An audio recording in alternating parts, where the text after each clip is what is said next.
नमस्कार, मैं गोपाल मंडल। मेरा यूट्यूब चैनल लाइफ मेकर में आपका स्वागत है। तो दोस्तों, पिछले क्लास में मैंने बताया था कि चट्टान किसे कहते हैं और चट्टान कितने प्रकार का होता है। आज मैं बताऊंगा कि चट्टान जो है वो दो प्रकार के होते हैं, बाह्य चट्टान और आंतरिक चट्टान। आज मैं आंतरिक चट्टान के बारे में बताऊंगा। और आंतरिक चट्टान जो है वो है 6 प्रकार के, और ये 6 प्रकार के आंतरिक चट्टान जो है इसका निर्माण कैसे होता है आज मैं बताऊंगा। यहाँ चित्र देख रहे हैं, ये चित्र जो देख रहे हैं, जो सबसे नीचे ये तरल पदार्थ दिखाई पड़ रहा है, ये तरल पदार्थ सबसे नीचे, धरती के नीचे जो तरल पदार्थ होता है उसे हम मैग्मा कहते हैं।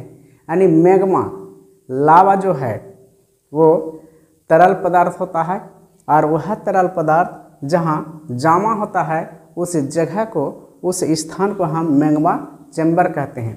यानी मैग्मा चैम्बर में मैग्मा इकट्ठा रहता है, वह जमा रहता है, संग्रहित रहता है। और यह मैग्मा उस समय निकलती है जब ज्वालामुखी की क्रिया होती है। ज्वालामुखी की क्रिया जब होती है उस दौरान यह मैग्मा चैम्बर से यह मैग्मा बाहर की तरफ निकलती है, धरती के बाहर की तरफ वह जाने के प्रयास करता है, और इस क्रम में वह धरती फट जाता है, धरती में दरार पड़ जाता है, और उसी के माध्यम से एक नली रूपी एक आकार हो जाता है। यह नली से मैग्मा चैम्बर के जो मैग्मा है वो बाहर निकलता है।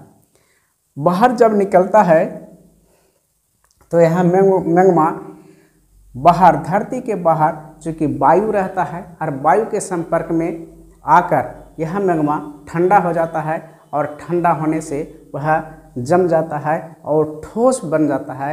यही ठोस जो एक आकृति बन गया, इसी आकृति को हम चट्टान कहते हैं।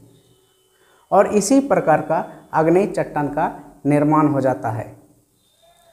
और यहाँ देखते हैं कि मैग्मा चैम्बर से ज्वालामुखी के दौरान जो धरती पर जो दरार पड़ा, उन्हीं दरारों में भी मैग्मा इधर उधर फैल जाते हैं, घुस जाते हैं, चले जाते हैं, और इसी स्थिति में वह धीरे धीरे ठंडा होकर आकृति बन जाती है, जिसे हम भू ज्वालामुखी आंतरिक स्थलाकृति कहते हैं।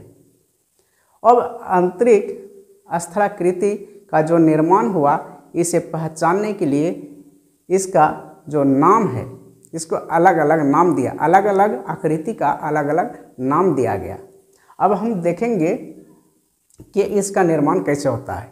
जैसे कि मैग्मा चैम्बर से मैग्मा जब बाहर निकलता है, उस स्थिति में ये होता है कि मैग्मा चैम्बर से जैसे बाहर निकला तो इधर दरार पड़ गया। दरार पड़ने के कारण से इधर जो लावा है, ये लावा इस दिशा में फैल गया, और यह आकृति एक गुंबद के आकार का बन गया। एक गुंबद के आकार का जो आकृति बन गया, और यह आकृति ठंडा होकर चट्टान के रूप में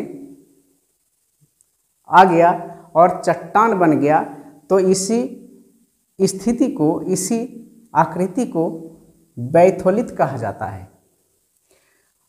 ये एक उत्तल दर्पण की तरह है, एक उत्तल दर्पण की तरह, एक गुम्मद की तरह एक आकृति बन जाती है। तो जब एक गुम्मद के आकार की आकृति बनती है तब उसे बैथोलित कहते हैं।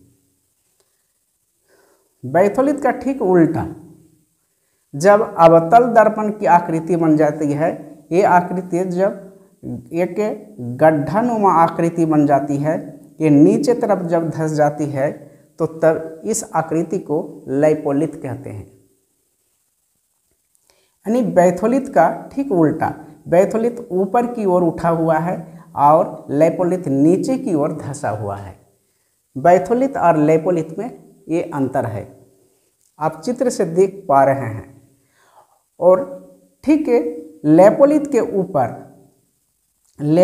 ऊपर एक पतली जैसे एक आकृति बनी है जिसे छतरी के आकार का, तो छतरी के आकार का जो आकृति बनी हुई है ये पतली आकार का, तो इसे लेकोलिथ कहते हैं। तो ठीक बैथोलिथ का जैसे ही आकृति है तो बैथोलिथ का आकार जो होता है वो बड़े आकार के होते हैं, उसकी चौड़ाई अधिक होती है, उसकी गहराई अधिक होती है।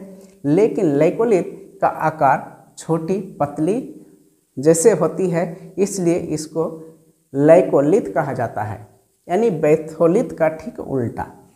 बैथोलिथ का देखिए यहाँ आकार कितने मोटे हैं, कितने चौड़े हैं और ये कितनी पतली है, तो पतली है इसलिए इसे लेकोलिथ कहते हैं। फिर जब यह मैग्मा चैम्बर से जब लावा सीधे क्षैतिज दिशा में जब फैल जाती है तब उसे सील कहते हैं। और सील का आकार यदि चौड़ा होता है तो उसे सील कहते हैं, और सील का आकार यदि पतली होती है तो उसे हम सीट कहते हैं। आकार यदि पतली है तो सीट कहते हैं, आकार यदि मोटी है तो सील कहते हैं। ये दिखाई पड़ रहा है कि यहाँ कि किस प्रकार मैग्मा एकदम सीधी ये दरार पर आके जम गई है। और जब इस सीट के ऊपर यानी सील के ऊपर जब वह कुछ लावा ऊपर की ओर उठने की कोशिश किया, लेकिन वो ज़्यादा दूर तक जा नहीं पाया और वह खड़े एक स्तंभ की तरह वह खड़े होगा, तो ऐसे स्थिति को हम डाइक कहते हैं। आप देख पा रहे हैं कि डाइक का आकृति कैसे है। ये सील के ऊपर है और ये निकलने की कोशिश किया लेकिन वो निकल नहीं पाया। कभी कभी डाइक का आकृति इस प्रकार का भी होता है, इस प्रकार का भी आकृति आपको दिखाई पड़ेगा। चूँकि यह एक स्तंभ की तरह, एक लंबे एक दंड की तरह ये आकृति होता है जिसे हम डाइक कहते